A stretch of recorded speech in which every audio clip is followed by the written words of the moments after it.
Alhamdulillah, ashhadu an la ilaha illallah, wahdahu la sharika lah, wa ashhadu anna Muhammadan abduhu wa rasuluhu, sallallahu alayhi wa ala ahli wa sahbihi wa sallam, tasliman kathira, amma ba'du. بإذن الله تعالى اليوم سنكمل هذه القراءة المختصرة المفيدة من هذه الرسالة المباركة. نسأل الله عز وجل أن يجزي مؤلفها خير الجزاء. Donc aujourd'hui, Inch'Allah, on va finir cette lecture. Comme vous avez pu le voir, j'ai mis le PDF alhamdoulilah sur la chaîne pour les arabophones. Un frère me l'a envoyé, je vais là au khayran. Je pensais pas qu'elle était disponible ou qu'il était disponible, et on m'a envoyé aujourd'hui. Donc ceux qui veulent bien lire ce que l'auteur a dit exactement, parce que c'est vrai que des fois, comme moi je parle chez les commentaires, des fois les gens n'arrivent pas à distinguer qu'est-ce qui est de moi, qu'est-ce qui est de l'auteur. Je m'en excuse. Et en tout cas pour les arabophones, bismillah ta'ala, de profiter de cette risala. Elle est courte, elle est facile et elle est riche en enseignement. Donc hier on s'est arrêté dans le 8e chapitre, qui était le hukm bil-ihtifal, le jugement en lui-même de la célébration. Donc je m'étais arrêté avant d'arriver à une fatwa de Cheikh Othaymin qui parle du jugement du fait de les féliciter pour leur fête. Vous savez ce qu'il en est, de leur souhaiter de bonnes fêtes, joyeux Noël, bonne année, ou les autres, même les autres fêtes, leur anniversaire, ou ce qui s'ensuit. Tout cela. Donc il a été interrogé Cheikh Othaymin par rapport à ces félicitations des kuffars pour leur fête. Et en fait, la question, en fait, elle concerne vraiment Noël. Mais le jugement, il concerne les autres, il concerne toute forme de célébration qu'ils auraient, qui rentrent dans le principe du Eid. Donc il dit, comment les féliciter, eux, les kuffars, leur répondre quand eux nous félicitent. Est-il permis de se rendre dans les lieux où il y a leur célébration pour ces occasions-là? Et est-ce que la personne prend un péché si jamais elle se rend là-bas et elle se met à leur répondre favorablement sans en avoir eu l'intention préalable? Par exemple, quelqu'un qui fait ça par complaisance ou par gêne, pas parce qu'il a été mis dans l'embarras. D'accord? Ça arrive souvent, ça. Des fois, par exemple, tu es dans ton immeuble, tu descends, il y a ton voisin qui te voit, qui te dit bonne année ou joyeux Noël ou ce qui s'ensuit. Tu vois? Donc là, est-ce que tu as le droit de le répondre ou pas? Et est-ce que celui qui répond endosse un péché ou pas? Alors il dit, le cheikh, rahimahullah ta'ala, les féliciter pour leurs fêtes comme Noël et autres, leurs fêtes religieuses, cela est interdit par l'unanimité. Comme l'a rapporté Ibn al-Qayyim, rahimahullah ta'ala, dans son livre Ahkam al-Dhimma. Il dit, Amma tahniya bisha'ari al-kuffar, المختصة به فحرام بالاتفاق مثل أن يهنئهم بأعياد صومهم فيقول عيد مبارك عليك أو تهنأ بهذا العيد ونحوه فهذا إن سلم قالئه من الكفر فهو من المحرمات وهو بمنزلة أن يهنئه بسجوده للصليب بل ذلك أعظم إثما عند الله عز وجل وأشد مقتا من التهنئة بشرب الخمر أو قتل النفس أو ارتكاب الفرج الحرام ونحوه. Donc il dit, Ibn al-Qayyim, quant au fait de féliciter les kuffars pour les rites étant représentatifs de leur mécréance, qui leur sont spécifiques, cela est interdit par l'unanimité. Comme le fait, par exemple, de les féliciter pour le jeûne qui vont entreprendre dans leur religion. Ou de leur dire Eid Mubarak. Et Tambi, on dit pas Mabrouk. En arabe, le mot Mabrouk ne veut pas dire ce que les gens s'imaginent. Ce qu'on dit, c'est Mubarak. Mabrouk, à la base, c'est l'ism maf'ul de Barika Yabrakou. C'est lorsque la chamelle s'agenouille. Donc attention lorsqu'on parle. Parce qu'en réalité, toi, à l'époque des salafs, on dit Mabrouk, ils auraient fait des gros yeux. Qu'est-ce que tu me dis là? En gros. Donc on dit Mubarak. C'est ça le vrai terme. Mubarak. Et non pas Mabrouk. Parenthèse. Donc celui qui les félicite pour leur fête, il dit, si jamais celui-ci ne devient pas mécréant pour ce qu'il a fait, alors il est au minimum tomber dans le péché. Car c'est une chose qui peut aller très très loin, qui peut être très très grave. Il a dit car celui-ci est comme celui qui se mettrait à les féliciter pour s'être prosterné pour le crucifix, pour la croix. Et cela est pire auprès d'Allah Azza wa Jal que, par exemple, de le féliciter pour avoir bu de l'alcool ou avoir tué sans droit ou d'avoir commis l'acte sexuel avec une personne qui lui est interdite. Donc, faut faire attention. Vous imaginez que le shir Ibn Qayyim est en train de dire que féliciter les koufars pour leur fête basée sur le koufr, le shirk, cela est pire auprès d'Allah Azza wa Jal que de les féliciter pour avoir commis un grand péché. Et il dit وَكَثِيرٌ مِمَّنْ لَا قَدَرْ لِلدِّينِ عِنْدَهُ يقع في ذلك ولا يدري قبح ما فعل فمن هنأ عبدا بمعصية أو بدعة أو كفر فقد تعرض لمقت الله سبحانه وتعالى وسخطه.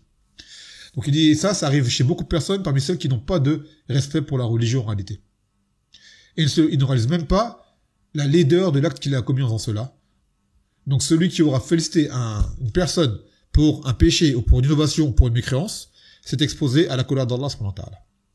Donc voilà, en résumé, ce que dit Ibn al-Qayyim par rapport à ce genre de comportement. Ensuite, apparemment, je ne sais pas si c'est le calem de Cheikh Al-Uthaymin ou de l'auteur, parce qu'il n'y a pas de séparation. Là, le calem de Ibn al-Qayyim, il est fini. Après, ça repart. Mais je ne sais pas si c'est la suite de la fatwa de Cheikh Al-Uthaymin ou si c'est le calem de l'auteur, parce qu'il n'y a pas de ponctuation qui indique que le naql, il est fini. Donc, Allah alam. Il dit, si jamais eux nous félicitent pour leur fête, on ne leur répond pas. Car leurs fêtes sont à eux et non pas les nôtres. Et ce sont des fêtes que Allah Azza wa Jalla n'agrée pas. Car ce sont soit des fêtes innovées dans leur religion, ou soit leurs des fêtes qui étaient vraiment légiférées auparavant, mais qui ont été abrogées par la suite par l'islam. Et Allah Azza wa Jalla a envoyé Mohammed pour tous les hommes. Ça veut dire que l'islam est venu abroger toutes les religions précédentes, parmi les religions qui ont été révélées. يقول الله عز وجل ومن يبتغي غير الإسلام دينا فلن يقبل منه وهو في الآخرة من الخاسرين. Celui qui cherche une autre religion que celle de l'islam, cela ne sera pas accepté auprès de lui et sera dans l'au-delà du nombre des perdants. Donc en répondant à ces on va dire le fait qu'il te félicite pour son aide à lui, et toi tu réponds, c'est une forme d'approbation. C'est comme si tu le confortes dans son égarement. Donc c'est une trahison de ta part, mais que toi tu sais qu'il est sur le faux. Et il dit que répondre à leur invitation pour ces occasions, c'est-à-dire que le musulman soit invité par ces gens-là, pour ces occasions-là, il ne doit pas y répondre, cela est interdit. Et il dit car cela, venir et s'y rendre est pire encore que les féliciter pour cette occasion-là. C'est-à-dire là, vraiment, tu viens, t'es présent. C'est-à-dire ça, c'est une des plus grandes formes d'approbation. Tout comme il est interdit aux musulmans de leur ressembler en faisant eux-mêmes des célébrations pour cette occasion, d'échanger des cadeaux, de distribuer des friandises et des sucreries, ce qui s'ensuit, ou de faire préparer des mets spécifiques pour cette occasion. Ou alors de prendre des congés et tout cela. Car le Nabi sallallahu alayhi wa sallam, il a dit Man tashabbaha biqawmin fahuwa minhum. Celui qui ressemble à un peuple, il en fait partie. Et vous savez, et vous le voyez en France, quand les fêtes arrivent, vous voyez les boulangeries des muslimines ou les commerces des muslimines remplis de décorations. Ça, ce n'est pas permis. D'accord? Ce genre de comportement, ça rentre dans la ressemblance avec eux. Et comme on l'expliquait là à l'instant, pour ceux qui ont compris les paroles, qui sont claires, cela, c'est comme si tu leur disais, on est avec vous. Et les gens vont dire, non, on fait ça que pour le commerce, sinon les clients, ils viennent pas.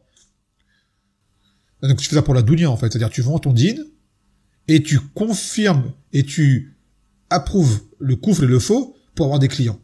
Donc c'est quoi que tu as fait à ce moment-là? Tu as fait prédominer ta dunya sur ta religion. En fait, t'as vendu ta religion pour avoir de l'argent, pour avoir des clients, en fait. Et le miskin, ce qui s'est passé, c'est que cet argent-là, il y aura même pas de baraka dedans. Parce que c'est un argent qui est basé sur une chose, commis par une base interdite. Il y a même pas de baraka dans cet argent-là. Subhanallah. Par contre, t'as l'avantage, c'est que, on te dit qu'en islam, il n'y a pas de congé en ce moment-là. Donc, travaille, tu peux ouvrir ta boulangerie, tu ouvres ton restaurant, ton commerce, mais tu n'y mets pas des décorations de Noël ou des décorations des fêtes des fins d'année. Ça, ce n'est pas permis. Ensuite, il cita une parole de Cheikh al-Islam sur le fait de manger leur nourriture pour ces occasions-là. Il est interrogé, Cheikh al-Islam, Amma yaf'alu min al-muslimin, misl al-ta'am an-nasara, fi Nayrouz, wa yaf'alu sa'il al-mawasim, مثل الغطاس والميلاد وخميس العدس والسبت النور ومن يبيعهم شيئا ويستعين به على أعيادهم أيجوز للمسلمين أن يفعلوا شيئا من ذلك. Donc il a été interrogé sur les musulmans qui confectionnent des mets, qui font des nourritures spécialement pour l'occasion lors des fêtes des Al-Kitab. Après, si tu as différents plats qu'on ne le connaît pas aujourd'hui, je ne sais pas c'est quoi leur équivalent. Donc, est-ce que il aurait permis de faire cela, de confectionner ces plats, ou même de vendre des choses permettant aux koufars, justement, de célébrer leur fête? Alors, il a répondu, Cheikh al-Islam, alhamdulillah, la yahillu li muslimin an yatashabbahu bihim fi shay'in mimma yahtassu bi a'yadihim. Wala min ta'amin, wala libasin, wala irtisalin, wala iqaz niran, wala ta'til 'adat min ma'ishat aw ibadah, aw ghayri dhalika. Il a dit, il n'est pas permis aux musulmans de leur ressembler en quoi que ce soit dans ce qui leur est spécifique à travers leur fête. Ni en nourriture, ni en vêtements, ni en nettoyage, le fait de se laver, et ni en allumant des feux. Et ça, quand on dit allumer des feux, à notre époque, ça va être plutôt des luminaires, vous savez, tout ce qui est guirlande, ce genre de choses. Maintenant, les gens n'allument plus des feux dans les rues. Ça, c'était avant. Maintenant, il y a des moyens modernes, mais ça revient au même fonctionnement. Et ni également en délaissant les coutumes, c'est-à-dire pour cette occasion-là, les musulmans ne font plus ce qu'ils ont l'habitude de faire au quotidien. Ils s'arrêtent, c'est-à-dire c'est comme un congé de travail, ou voilà, ils sortent de leur habitude pour pouvoir suivre l'ambiance. ولا يحل في الوليمة ولا إهداء ولا بيع ما يستعان به على ذلك لأجل ذلك.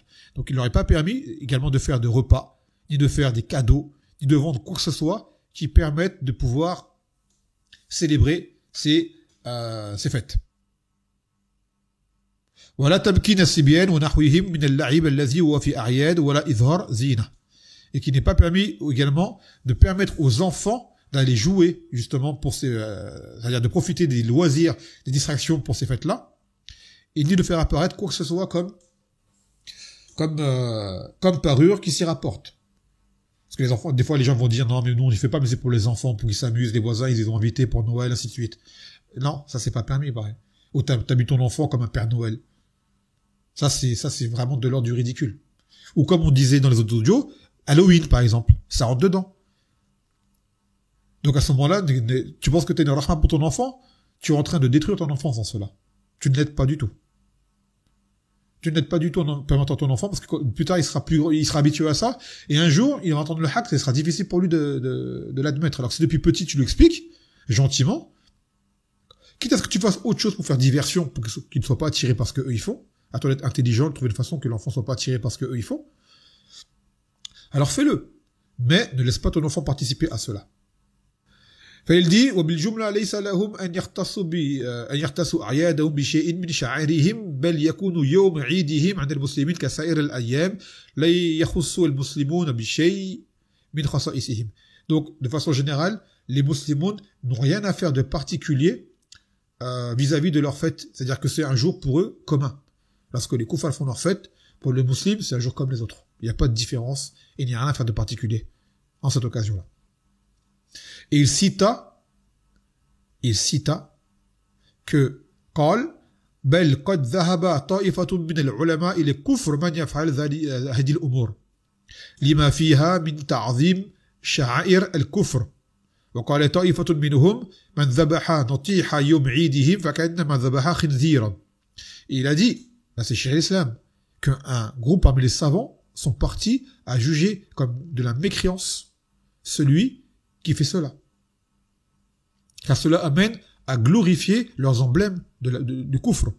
Et certains d'entre eux ont dit que celui qui égorge pour cette occasion, c'est comme s'il avait égorgé du porc. Un porc. Donc vous voyez autour de vous qu'est-ce qui se passe par rapport aux gens de la masse, principalement en France, qu'est-ce qui se passe? Tout ce qu'on est en train de dire là, ils le font. Et quand vous allez les voir pour leur expliquer, la plupart d'entre eux vont refuser. La plupart d'entre eux vont refuser, vous dites vous êtes trop dur, vous en faites trop, c'est à cause de vous qu'on peut pas s'intégrer, nous on veut vivre comme tout le monde, et ainsi de suite. Alors que l'islam t'apprend à ne pas vivre comme le kafir, toi tu dis je veux vivre comme tout le monde. Donc en fait, c'est comme si Allah t'avait donné un honneur et que toi tu n'en voulais pas en fait. Allah t'a élevé, tu dis non, moi je vais te bas, je vais me rabaisser avec eux. Et je vais être vil avec eux. Donc ce qu'il faut craindre, c'est que si jamais tu veux vivre comme eux avec eux, bah tu risques de finir comme eux, à la fin de ta vie, après la mort, avec eux également. Jusqu'au bout. Si toi t'es avec eux, soit t'es contre eux. Il n'y a pas de voie intermédiaire. Donc si jamais t'es contre eux, tu l'es jusqu'au bout, et même dans ce genre de situation, tu n'es pas avec eux. Voire même, c'est dans ce genre de situation-là que tu dois encore plus montrer que tu n'es pas avec eux.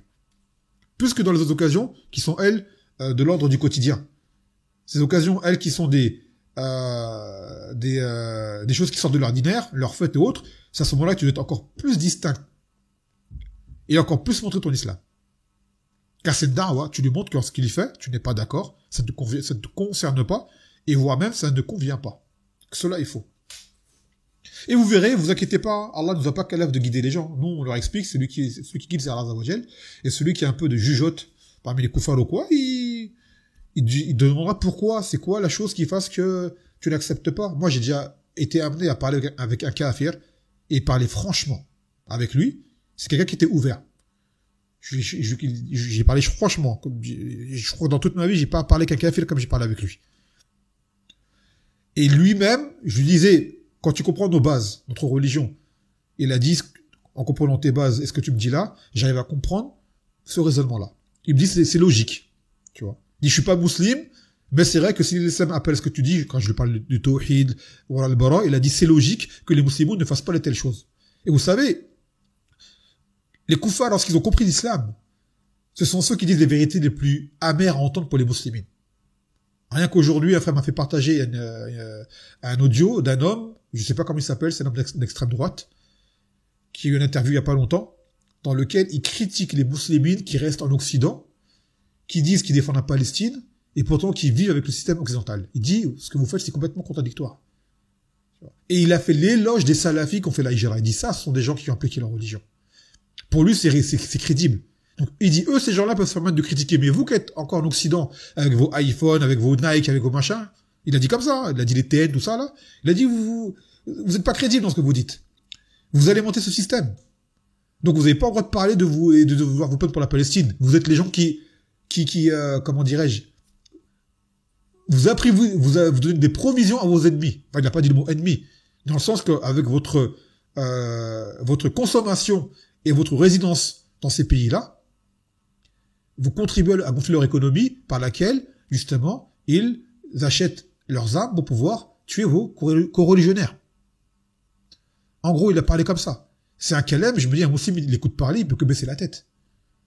Il peut que baisser la tête. Cet homme-là, attention, c'est un kafir, je ne le défends pas, mais voilà, les koufars, quand ils parlent de dîn, qu'ils ont compris, quand ils vous parlent de démocratie, quand ils vous parlent des élections, quand ils vous parlent même des kafirs qui vous parlent du voile pour les sœurs, ils ont des fois des paroles tellement fortes, tellement vraies, que le musulman, il peut rien dire. Il peut que baisser la tête. Et arrêter les oui mais. Il n'y a pas de oui mais, il t'a dit la vérité à ce moment-là. Il a dit la vérité. Lui-même, ce kafir, il disait, si moi, demain, je trouve un pays avec des bases catholiques qui appliquent comme ça, il dit, j'y vais tout de suite. Mais il n'y en a pas. Il dit, alors que vous, les musulmans, vous avez des pays avec vos bases. Pourquoi vous y allez pas, il dit. Et il a bien dit, en plus, c'est ça qui m'a vraiment, c'est une phrase que j'avais dit auparavant, il dit, c'est vous les vrais islamophobes, en fait. Vous n'aimez pas l'islam, en fait. Vous n'aimez pas l'islam. C'est vous les islamophobes. Vous avez tout pour faire votre religion, vous voulez pas le faire. Donc, c'est vous les islamophobes. Et quand j'ai entendu ça, je fais, mais lui, il est intelligent. Qu'Allah le guide. Alors, j'espère qu'Allah le guide pour ce genre de paroles-là. Et il se peut que je mette l'extrait audio sur ma chaîne. Bon, des fois, il est un peu vulgaire, un peu grossier, j'aime pas trop ce genre de langage. Mais, voilà. Il a dit en quelques minutes ce que des gens se mentent eux-mêmes depuis des années. Il a dit en quelques minutes ce que des musulmans tentent de se cacher à eux-mêmes, se mentir eux-mêmes depuis des années. Et tu ne peux que acquiescer et dire c'est vrai, il a raison. Il a raison. Comme a dit le Nabi sallallahu alayhi wa sallam, lorsque le shaitan avait appris à Abu Huraira Ayat al-Kursi, il a dit Sadaqaka wa kadhub. Il t'a dit la vérité alors que c'est un grand menteur. Le kafir, c'est un menteur de base. Mais là, il t'a dit une parole vraie. Et combien de fois on a entendu des paroles vraies de kuffar? Même Éric Zemmour, même Marine Le Pen, combien de fois ils ont dit des paroles contre les musulmans? Ils les ont mis au pied du mur. Et tu peux rien répondre. Tu ne peux rien répondre. Tu ne peux rien dire. T'as la rage parce que tu les détestes et tu sais que c'est, à la base, ils veulent pas ton bien quand ils disent ça. C'est pas une nasiha qu'ils te font. C'est pour te faire taire. Mais, il a dit le haq. Et à ce moment-là, en tant que musulman qui défend la vérité et qui est censé être modeste, accepter de n'importe qui, tu ne peux que baisser la tête, avaler ta salive et demander pardon à Allah Azza wa Jal. Et te demander qui te raffermit, c'est qui te guide. Il n'y a que ça à faire en ce moment-là. Wallah. Ma réponse, ce serait de l'orgueil. L'orgueil. Malheureusement. Attends, ça, c'est une parenthèse par rapport à lui. Mais, Inch'Allah, peut-être qu'on mettra son audio pour que les gens entendent, à part ceux qui l'ont déjà entendu. Bismillah ta'ala. Après, il dit, hukm al-hadaya fi hada al-Eid. Donc maintenant, c'est le jugement des cadeaux lors de ce Eid. Ici, encore une parole de Cheikh l'Islam. Le fait que des musulmans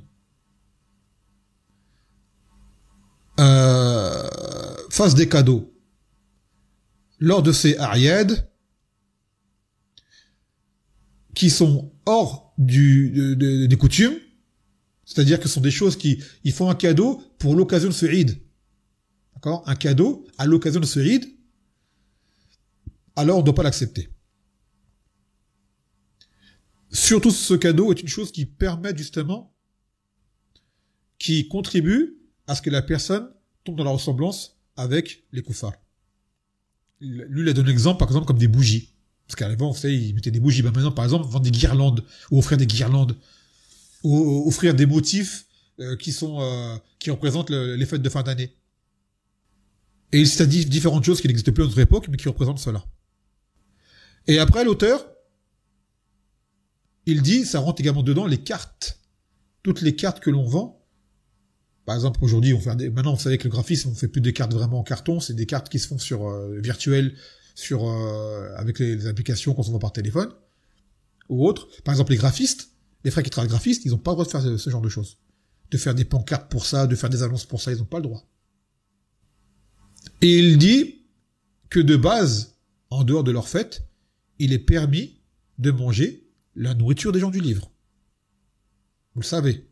Les gens du livre, et quand on parle de nourriture, on parle des sacrifices, bien sûr. En dehors des sacrifices, tous les légumes, le poisson, tout ça, c'est permis de tout le monde. Mais là, on parle des viandes.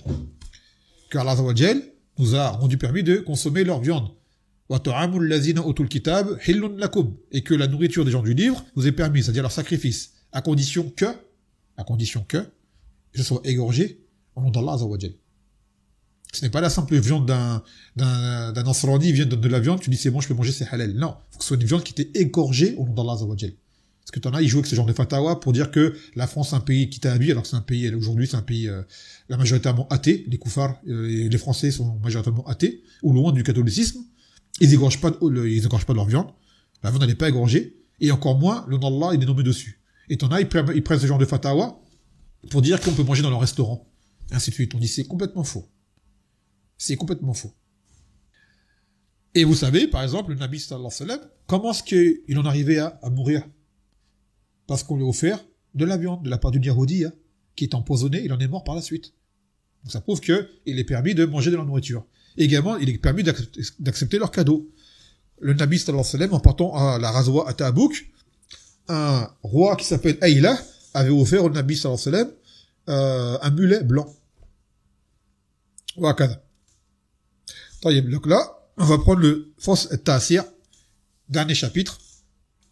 Et ce chapitre-là, on va le lire brièvement, car en réalité, ça va être le sujet du prochain livre que je ferai après celui-ci, Al-Wala wal-Bara, fi l'Islam, qui est l'alliance et les aveux en islam.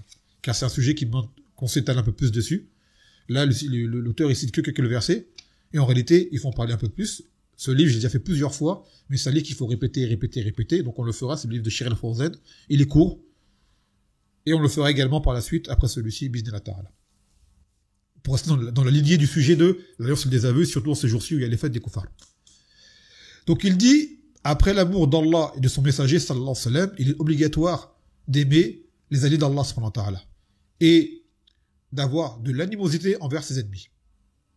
Car cela fait partie des fondements de la croyance islamique, qu'il est obligatoire à chaque musulman qui suit cette religion. Il doit s'allier aux gens de l'islam et s'opposer à ses ennemis. Il doit aimer les gens du tawhid et de la sincérité et s'allier à eux, et détester les gens du shirk et s'opposer à eux. Et telle est la religion de Ibrahim et ceux qui étaient avec lui. Et Allah Azza wa Jalla nous a incité à prendre son exemple. Comme qala qad kanat lakum uswatun hasanah fi Ibrahim walazina ma'ahu إذ قالوا لقومهم إنا براء منكم ومما تعبدون من دون الله كفرنا بكم وبدا بيننا وبينكم العداوة والبغضاء أبدا حتى تؤمنوا بالله وحده. Il a dit, vous avez certes un bon exemple en Ibrahim et ceux qui étaient avec lui, lorsqu'ils ont dit à leur peuple, nous sommes innocents de vous et de ce que vous adorez en dehors d'Allah, nous avons mécru en vous et la haine entre nous et vous a débuté à jamais jusqu'à ce que vous croyez en Allah seul. Et au début du livre, rappelez-vous, on avait dit ça veut dire quoi avoir la haine. Parce que déjà, ils aiment bien prendre ce genre de choses pour nous faire passer pour des terroristes en fait. On dit oui, on a la haine contre vous, mais nous, haine n'est pas synonyme d'injustice contrairement à vous. On ne vous aime pas.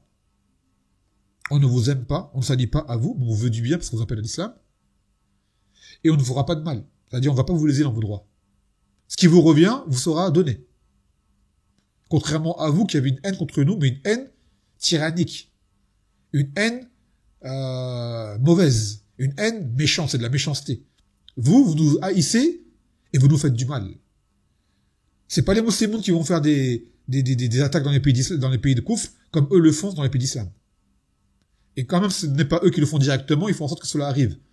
Vous savez, tout ce qui arrive dans les pays d'islam ces décennies, c'est les koufars qui l'ont provoqué. Le printemps arabe, même la Syrie, l'Irak, l'Afghanistan, tous ces pays-là qui ont été ravagés par les guerres, même le Yémen avec les Houthis, avec les Rafidhas, ce sont les koufars qui alimentent tout cela. Ce sont eux qui font tout cela. Faut le savoir, ça. Et t'en as, ils le font clairement directement, et t'en as, ils le font par manipulation. Est-ce que les musulmans font cela? Ils ne font pas cela.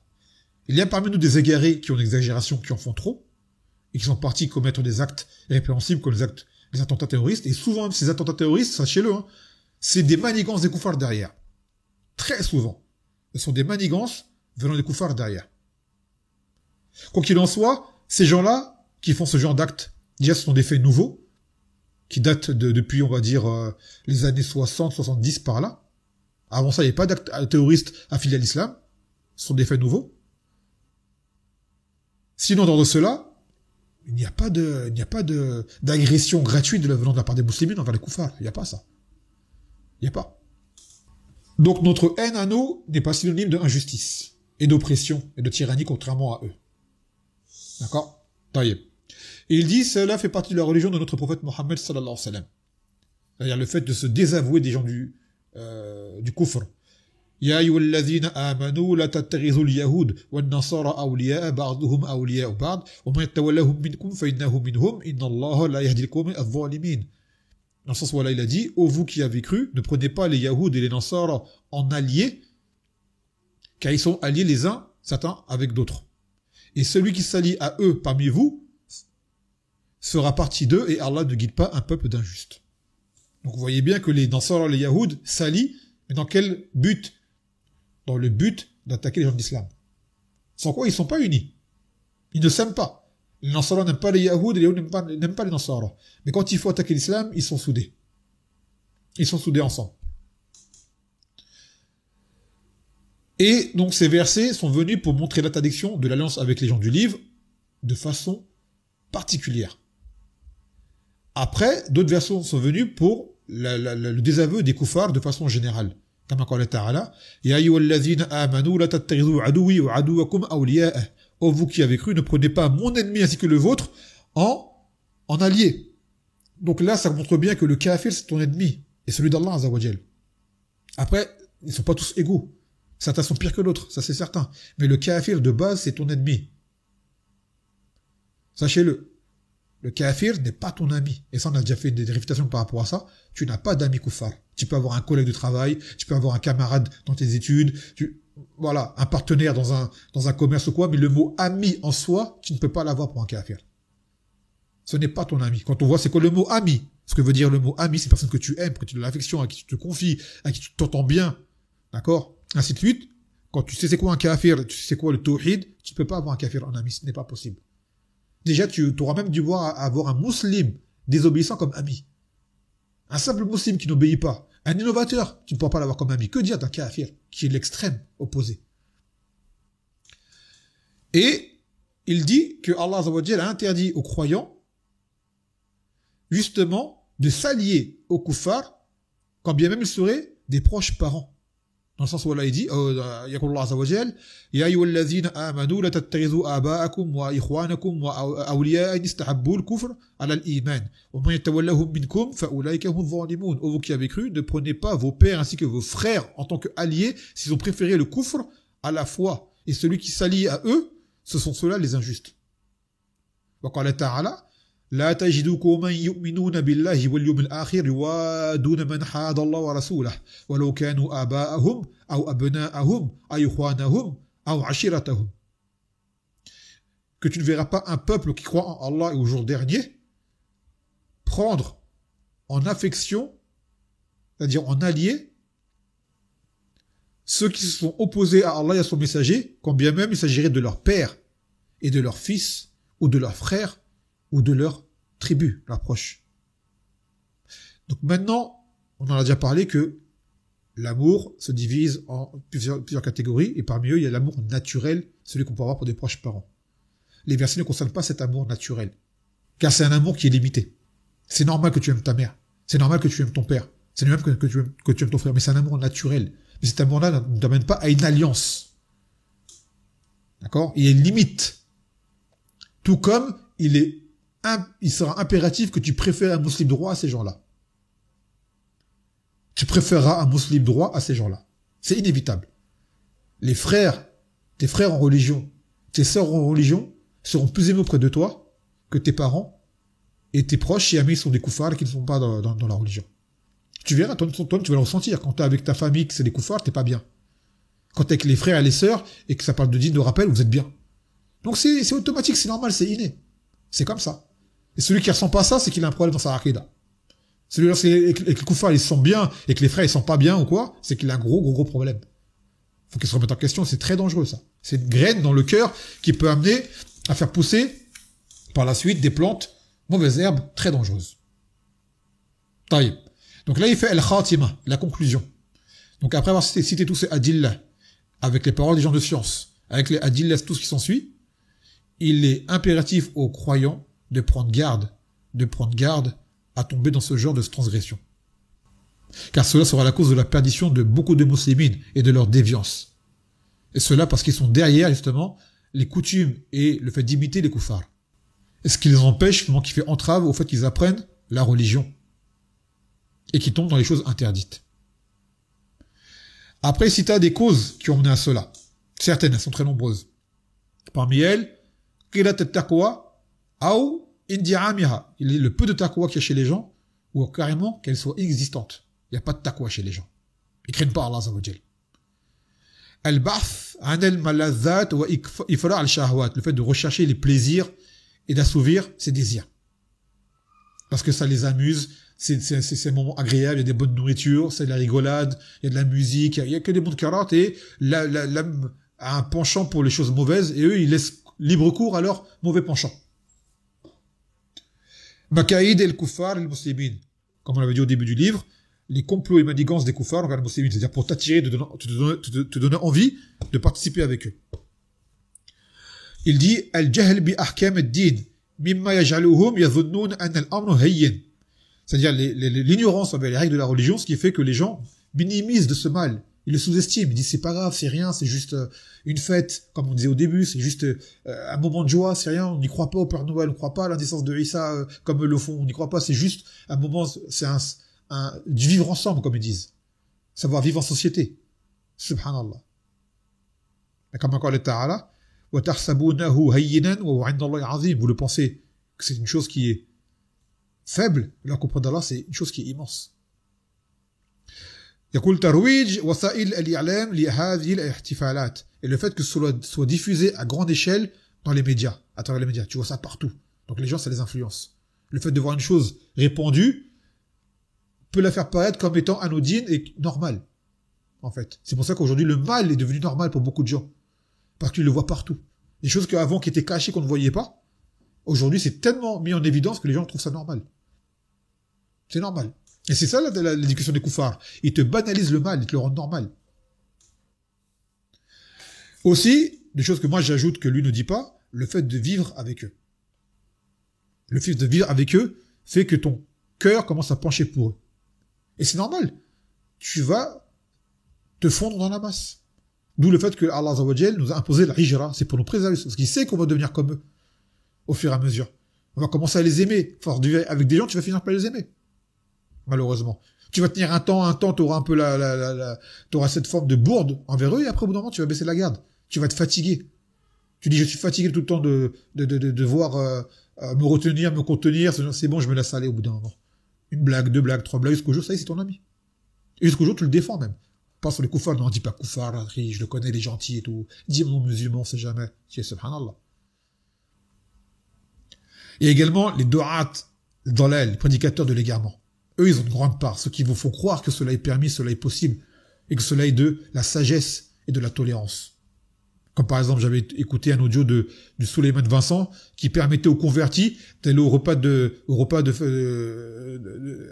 fêtes de fin d'année avec ses parents pour ne pas les vexer. J'ai dit, subhanallah. Ça, c'est vraiment un kalem pur de jahl. Comme la dilek qu'on a dit auparavant. Il n'a rien compris, justement. Il n'a rien compris au procédé de l'alliance des aveux. De toute façon, ces gens-là sont des gens des ikhwan qui sont juste là pour la quantité et attirer les gens qui à faire des désobéissances. Et il y en a pas, lui, il est pas parmi les pires, il y en a des pires que lui. Ils disent carrément, tu peux dire joyeux Noël, ce genre de choses. Lui, il a une forme de réprimande. Il dit non, c'est que c'est haram, mais bon, il fait exception pour les convertis. D'après lui. Et surtout, le point principal qui a amené à la tomber dans ce genre de choses, c'est dha'f al-tawhid, la faiblesse dans le tawhid. Le tawhid est trop méconnu par les gens. Trop méconnu par les gens. Car lorsque le tawhid, il est compris, il est assimilé, et qu'il est appliqué, tout cela paraît évident et logique. Il y a même pas besoin de, ce genre de livre n'aurait même pas lieu d'être écrit si jamais le tawhid était vraiment acquis. C'est des choses qui sont ce qu'il y a de plus évident. Subhanallah. Malheureusement, en cette époque, trop d'ignorance, donc, faut faire le rappel, car le rappel profite aux croyants. Non. Donc, on va s'arrêter là. فإذا أصبت فمن الله وإذا أخطأت فمن نفسي ومن الشيطان. نسأل الله عز وجل أن يجعل هذا العمل مباركا ونافعا للمسلمين. نكتفي بهذا القدر والحمد لله رب العالمين. السلام عليكم ورحمة الله وبركاته.